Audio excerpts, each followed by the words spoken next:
Aloysius Archer, who's the lead character in One Good Deed, that book was only meant to be like a 60-page short story that they would publish as an ebook. I wrote it when I was on tour for Long Road to Mercy.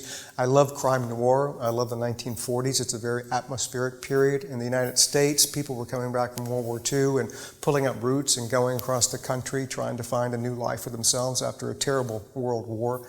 And Aloysius Archer sort of represents for me that person who's been through a lot of trauma. He was in a war, almost killed. He went to prison for a crime he didn't commit.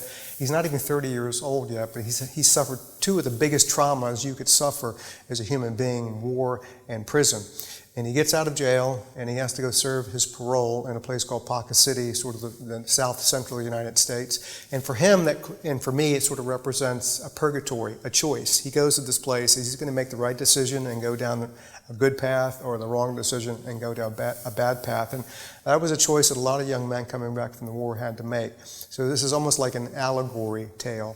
And it quickly morphed into something more than a short story, obviously. It's the fastest book I've ever written. I wrote the 400 and odd pages over the period of about 3 months because the words and the story and the plot just poured out of me. But it was a great experience writing that novel. And I look forward to bringing Aloysius Archer back.